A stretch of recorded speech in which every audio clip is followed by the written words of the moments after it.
The entire base exploded, everything is on fire. February 24th. UAF paratroopers are entering Crimea. It's very scary. The military airfields Kacha and Belbek have been blown up. The occupiers' tactical aviation is burning. We were told to gather our documents. There might be an evacuation. Shells that are being loaded into the planes are exploding. Since they're lying there in a chaotic manner, it's unclear. They could fly anywhere, basically. The armed forces of Ukraine are preparing a naval landing in occupied Crimea and a massive attack on the Kerch bridge. No one's allowed near there, not anyone. No use putting it out. An airfield. This isn't a small town, it's an airfield. In short, it's completely destroyed. The entire expanse of the night sky suddenly lit up with a brilliant glow. Trump is ready to deliver Tomahawk and Barracuda missiles. Their targets are Moscow and St. Petersburg, military facilities, oil refineries, and electrical substations. The entire plant is burning down. The fire is already out of control. There isn't a single fire truck on the premises. Everyone has evacuated from there. All the hoses and everything else there have burned up. Moscow and St. Petersburg, get ready. Expect real, large-scale blackouts, fuel shortages, and a harsh winter. At the same time, oil refineries have been attacked, disabling more than 40% of Russia's oil refining capacity. Losses are estimated at over $100 billion. Russia is going through it, an energy and fuel collapse. And Crimea is being prepared for deoccupation. Yeah, not too hard. I'm just curious, why exactly are you getting so incredibly jumpy and nervous all of a sudden? Right now, we barely made it out alive. There's a fire there. We'll discuss all this with the well-known military analyst Roman Svetan. Breaking news, friends. The military airfields in Crimea, Kacha, and Belbek are on fire right now. Explosions. Something's going on there. There's an airfield there. Damn. I freaked out. Most of the tactical aviation has been put out of action, according to public sources. Something's burning in the center. We're preparing for the deoccupation of the peninsula, according to Sky News. This is the objective of the military operations. The republics attacked the Azot plant in Permkrai and Osknefteoksyntez in the Orenburg region of Russia.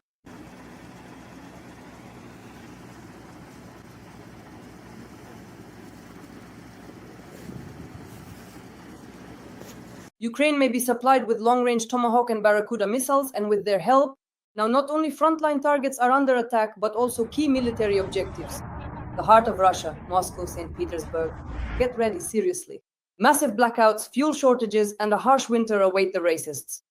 The kokos have struck. There's no electricity here at all. At the same time, the attacked refineries have already put more than 40% of Russia's oil refining capacity out of commission. Losses are estimated at $100 billion. Yeah, fucking oil depot, damn it. Russia is essentially experiencing an energy and fuel crisis. Let's discuss the details with the well-known military analyst Roman Svetanov. Roman Grigorievich, welcome. Thank you, I wish everyone good health. Roman Grigorievich, let's start with the occupied Crimea. First of all, there is information from Sky News that the armed forces of Ukraine are preparing brilliant special operations under the occupation of the peninsula. This article came out today, I read it, and right away, military airfields in Crimea are burning, Kacha and Belbek. There are reports of strikes. They say both the long-range Neptune is in action and drones are working. What can you say about this? Regarding the deoccupation of Crimea, we have been saying for several years that the most optimal option for us is to begin the deoccupation of our territory precisely with Crimea.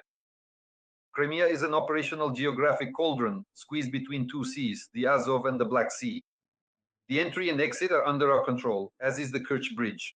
If it is destroyed, then basically the only way to get into Crimea would be either by sea, which is very problematic, or through land crossings that are completely under our control, because the range there is about 100 kilometers. We can reach it from both sides. We have the means to reach it. That is by itself.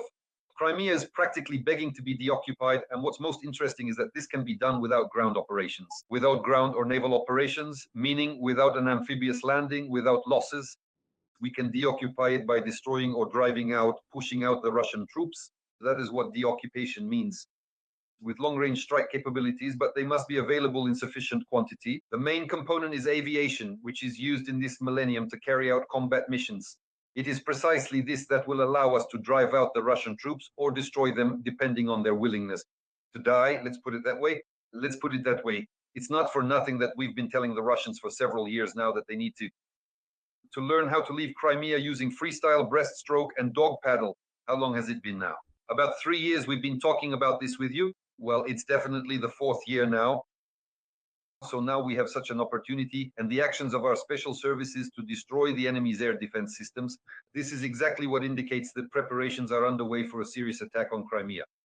And it's about the same without geopolitics or politics, just a purely technical aspect, like Mossad, or rather the Israeli IDF struck Iran. I'll say it again, without geopolitics, it's purely a technical mechanism. They took out the Iranian air defense, and after that, over a distance of 1,000 kilometers, while for us it's only 300, over 1,000 kilometers, their aircraft had to refuel, but we don't need refueling. They entered Iranian territory just as we can enter the airspace, aviation, the airspace of Crimea, and then use free-falling high-precision aerial bombs and accurately guided missiles to take out targets. Ground targets, just as was done, for example, against Iranian military facilities after achieving air superiority over 1,000 kilometers away. You just need an airbase nearby. So this is an operation that can be carried out exactly as before. There's nothing new to invent. Everything was already thought up 100 years ago at the dawn of aviation. So such a mechanism is possible under occupation as well. Specifically in Crimea, Iran, the Iranians are still primarily a land-based country. And that's why there is no shared border with Israel, so there was no ground operation. And in principle, it wasn't necessary. We have the same situation, but for us, it's much simpler. The Russians will have to flee because Crimea, once again, is an operational geographic trap. They will have to run from there or simply perish. Everything will depend on the amount of strike capabilities. Today, we struck Belbek and Kacha, which are Western airfields. The Russians have 5 such airfields that they use in Crimea.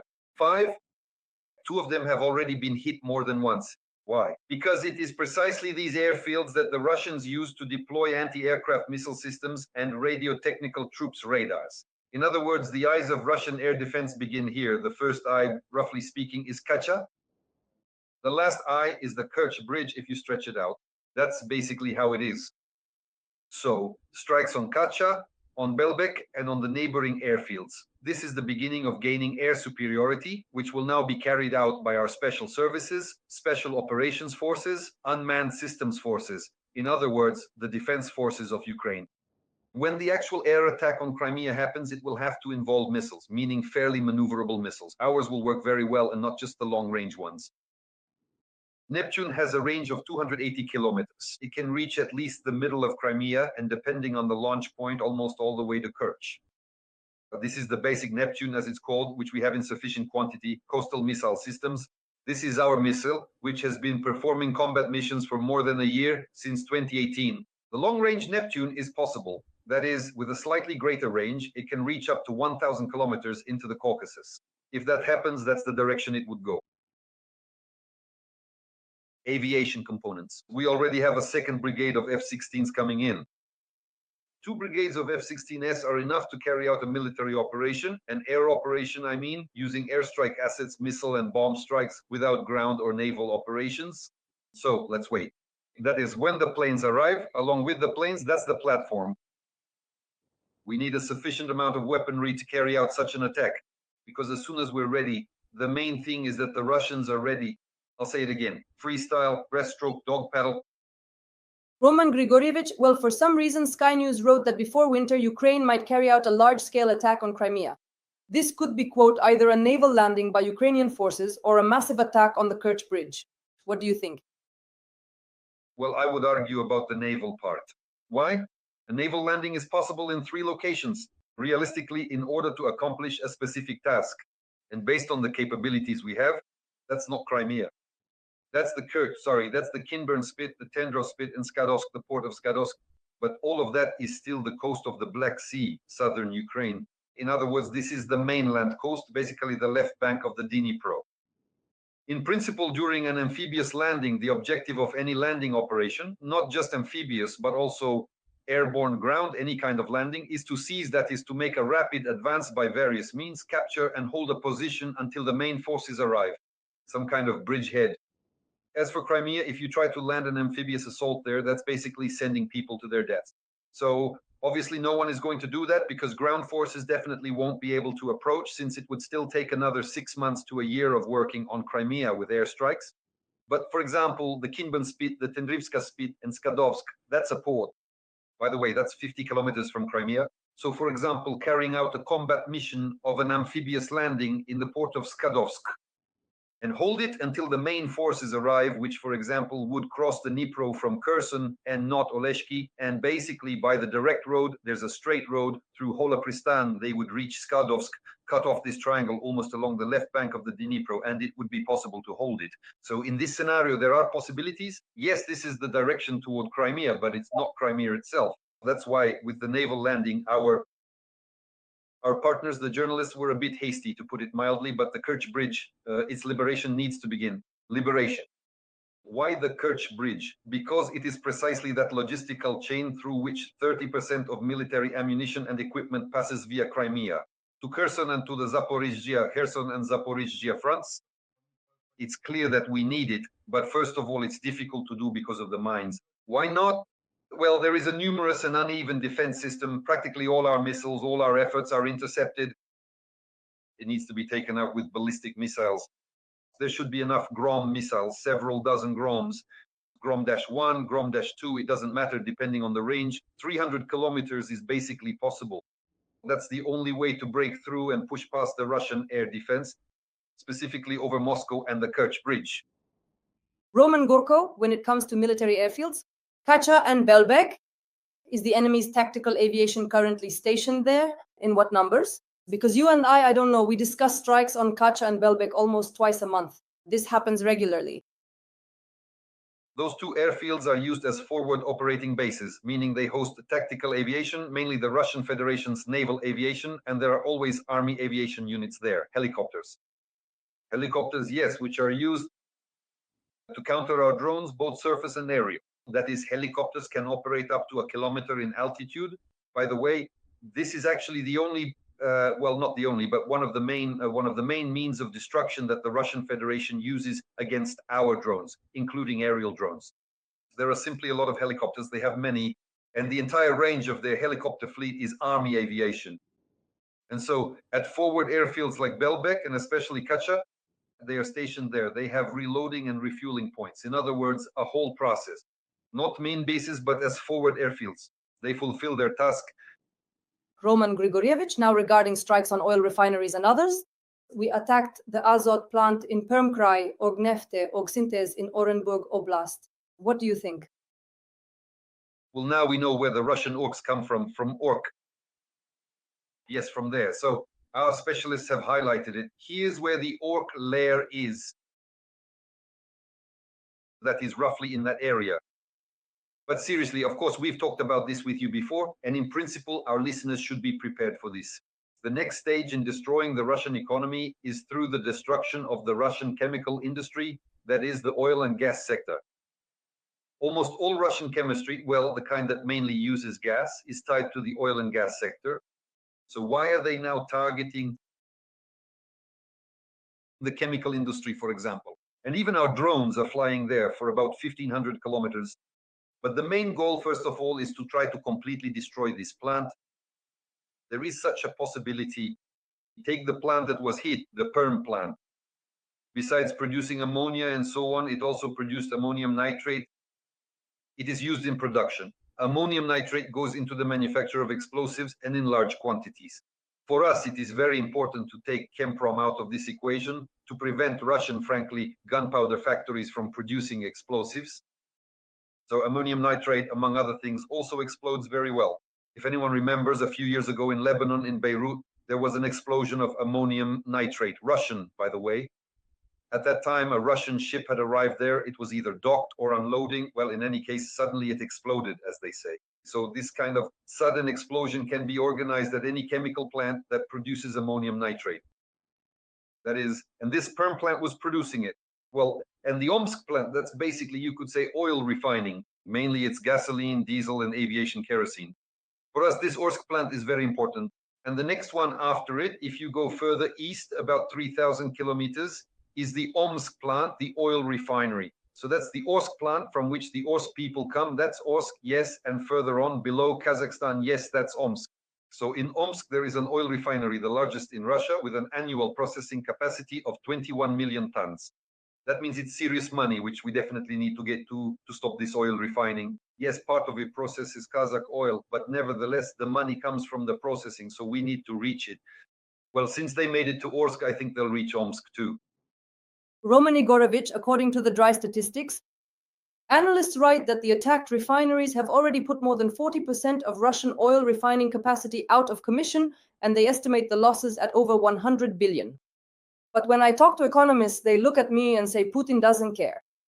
The population might have to stand in line for gasoline. The queues could be enormous. There could be a fuel and energy crisis. They'll get through it.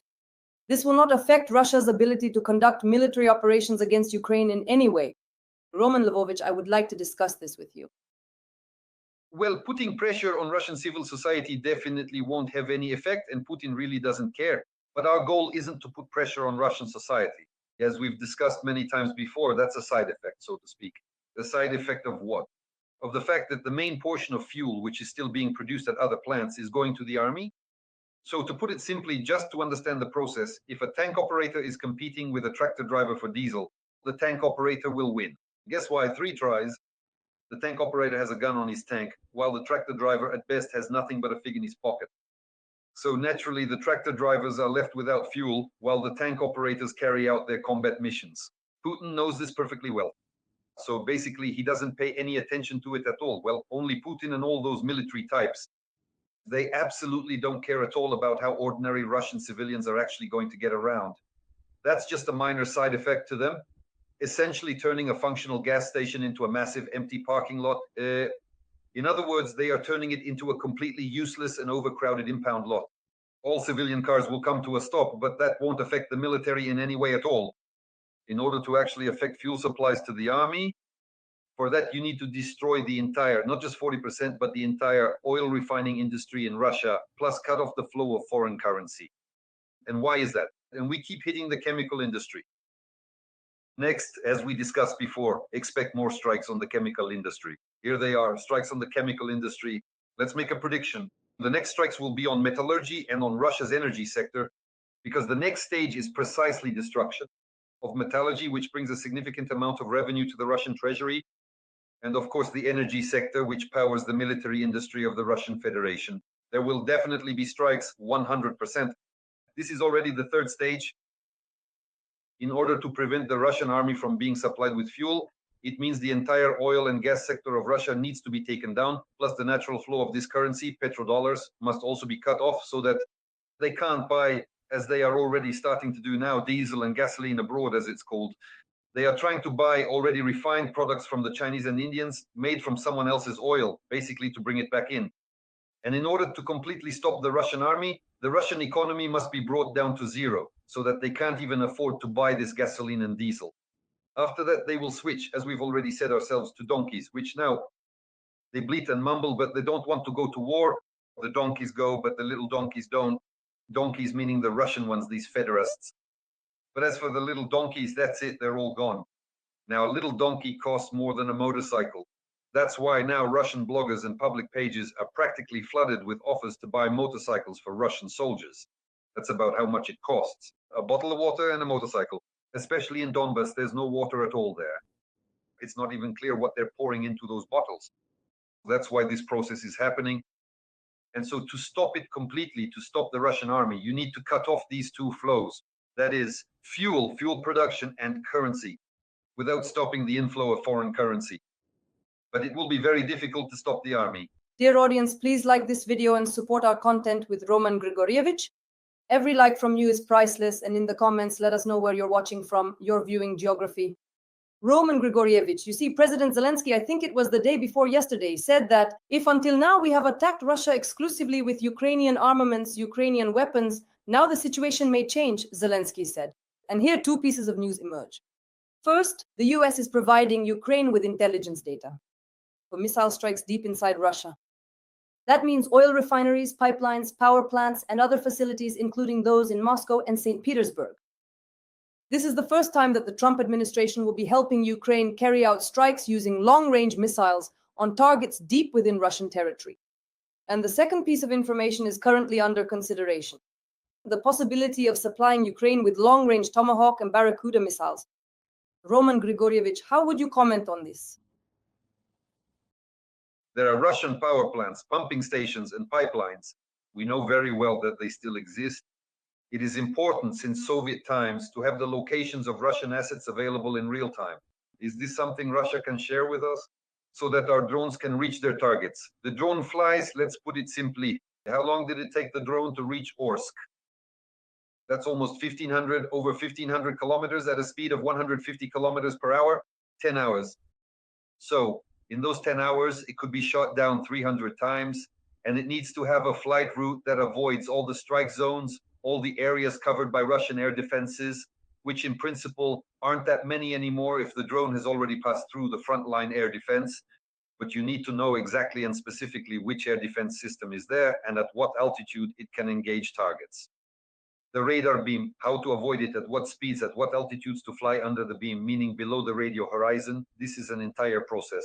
And without intelligence data of this level, and the Americans see all of this, they have everything from radio reconnaissance to satellite monitoring. They can see perfectly well where and when any Russian station is turned on, how far its range is, and so on and so forth. And this data gives us the opportunity, even with our own weapons, to get through and accomplish the combat mission. Well, we've already talked about the OS, we've talked about PERM. In other words, we reach them. Now, a question about missiles. Well, I don't believe they'll give us Tomahawks. I don't believe it for one simple reason, because if they were ready to give us Tomahawks, they would have already given us JASSMs. For the F-16S that we have, they've already given us ATACMS for the HIMARS that we have. So it's more just talk, really. Technically, it's possible. It's not that it's impossible, yes. At this stage, it really is a sea-launched missile. But a few years ago, a program was launched to restore ground launches, the so-called mobile ones. A sufficient number of launchers have already been created, Typhoon. They're also called that, well, depending on how people translate it, Typhoon. These launchers make it possible to fire, that is, to launch a Tomahawk missile from this launcher. It's the same, basically, it's the same launch silo as the Mk-41 shipborne launcher. They just took it off and mounted it on a vehicle chassis, and then you can carry out the combat mission. But once again, let me repeat, why don't I believe it at this stage? Why? Because we've already been promised JASSM. We already have a second F-16 brigade, but not a single JASSM has arrived. By the way, we were given even fewer cruise missiles. This issue could have been resolved, but they're afraid. So if they're afraid, they give us JASSM, thinking that will help. But something like the Barracuda, well, it's not exactly that. You could call it a hybrid drone missile. And you say that it's not a Barracuda? Yes, I'm talking about the Barracuda. So the Tomahawk is still a cruise missile, medium range, and its range is about 2,000 kilometers, give or take 500, depending on the type. And the Barracuda has a range of 500 kilometers, but nevertheless, it can carry a 500 kilogram warhead. So basically, you could say it's a short-range missile. Roughly speaking, the Barracuda is about the same as the Taurus. Only the Taurus costs millions of euros, while the Barracuda is several $100,000. It's simpler. Yes, it's easy to produce, meaning it can be made in large quantities, like our Polyanitsia, for example, or the same Flamingo. Although in our case, we only have some videos and teasers, that's all we've heard about them. But in reality, for example, the Barracuda is already entering production, and in half a year we could have it. But it's not like we'll get it tomorrow. It's only just starting production. We'll probably get the ERAM sooner. So there is a missile that they've basically already started producing for us, and we can get them faster. Because we're waiting, of course, for the weapons we've ordered. But it's much simpler. I've already explained this on my fingers, to just give us what we already have launches for. We have HIMARS, 50 HIMARS units, and attacks, please, 300 kilometers. The missile could already be operational. We have F-16S, already several squadrons that are carrying out combat missions. But what level of combat missions are they? They're chasing flies with fly swatters. In other words, they're using cannons, roughly speaking, against Shaheds or Garants. So if they were given the opportunity, at least 100 JASSMs to strike targets at a range of 500 kilometers. The same 500 kilometers, the same 500 kilograms warhead. And Moscow would be gone. They talk about a blackout. Imagine what a blackout in Moscow would be like. A blackout in Kyiv? Nothing terrible. A blackout in Kiev. Why is it nothing terrible? First of all, the population density is no longer the same. Some people have left. Secondly, we've already gotten used to it. We're already prepared. We know how to handle these life support issues. But Kyiv still has several times fewer people than Moscow. Imagine several tens of millions. No one even knows how many mouths there are in Moscow. Now, just imagine how many behinds there are in Moscow. And if they all go to the toilet at the same time during the day, but there's no water, no electricity, the air there will be, let's say, filled with the Russian spirit. That smell will seriously spread within a radius of about 1,500 kilometers. It'll reach us. Well, at least it'll definitely reach the Urals. In other words, it would just be a humanitarian catastrophe, and a very serious one at that. One of the ways, by the way, to kill off all the combat mosquitoes, they just die from that Russian spirit. So there would be a real problem there, and that possibility exists. If we were given those JASSMs, at least 100 of them, that's the kind of Russian spirit we'd get. It would reach all the way to the Urals. Roman Grigorievich, when Zelensky says that previously we only used Ukrainian long-range strike systems, but now that's no longer the case, I'm curious, what is he talking about? What long-range missiles does he mean? Are these European? What is President Zelensky referring to? In other words, what could reach deep into Russian territory that isn't Ukrainian? Well, what is he talking about? This is a question that millions of people, at least Ukrainians, have been asking for several years now. So it's very difficult for me to say, to decipher it. And really, from what we might have at this stage, I've basically already mentioned it. We have, well, for example, the Storm Shadow. Storm Shadow can quickly reach as far as, say, Taganrog itself. Those that flew 300 kilometers. Well, what is 300 kilometers? Just look, a 300-kilometer range. Attack MS can reach Kursk, Tambov, Voronezh, Belgorod, and Rostov. That's 5 regional cities. That is along the transborder, or rather transfrontier, transborder cities. And that's not even mentioning Crimea. I'm talking about Russian cities here. So this is just what ATACMS can reach. If they get the PRSM, by the way, the Americans are now switching to the PRSM. It's the same launcher for HIMARS, but it holds 2 missiles. Not one ATACMS, but 2 missiles in the PRSM block. It has a range of 500 kilometers. It can reach Moscow. So how do you create a blackout in Moscow? It's very simple. About 100 PRSMs, and there will definitely be a blackout. And that's not even mentioning the JASSMs that could be dropped from the same platforms, F-16s. So this is what could really help us a lot, not to mention the Scalps, Storm Shadows, or for example, the Tauruses. There's a lot that can be said about the Tauruses. The question now is, well, Tauruses, for now, not a single one of our planes can carry them. The F-16 can't carry them either. The Gripen can carry them. So not ruling out the possibility that with incoming Gripens, even just a pair of planes, though usually they transfer them in groups of 4, then we might also get Tauruses. That's also a range of 500 kilometers. So that means Moscow as well. So we're waiting, and maybe later we'll understand what our great leaders are talking about. As you always say about the Moscow bathhouse.